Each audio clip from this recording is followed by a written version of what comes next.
Okay, so let's talk 50 Shades of Rage. 50 Shades of Grey, not even in the cinemas yet, and already there's been a huge furore. In fact, I'd say there's a very mixed reaction about the movie before it hits the cinemas.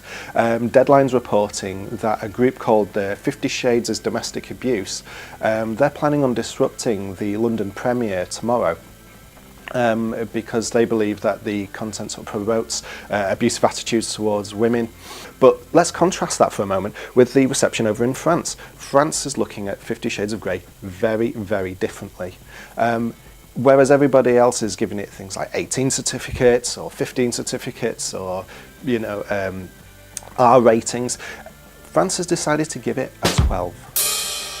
Yes, that's right, you didn't mishear me, I said 12. Okay, so they're seeing it as about as offensive as, say, Spider-Man or the Tim Burton Batman movie.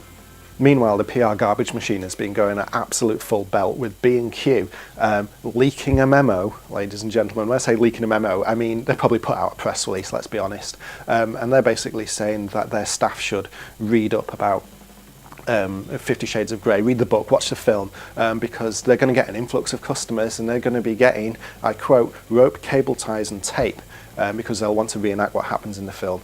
It's absolute rubbish, isn't it? I think the leaked memo there is basically a press release in so many words. It's absolute rubbish. So where do I stand on this? Well, the points of view are completely contrasting, aren't they? On the one hand, you've got groups saying that it's going to promote violence against women, this movie. And on the other hand, you've got France giving it a 12 certificate, which is absolutely barking from my point of view. But hey, you know, it's a different country, different culture. So if they think that's the right thing to do, then let them. I can't make my mind up until I see the film. Whether I see the film or not, the trailer looks absolutely terrible. I probably am not going to see it, to be quite honest with you. But you can make your own mind up when the film comes out on February the 14th. It will be the most awkward date movie of your life. But like I said, you can go and see it this weekend.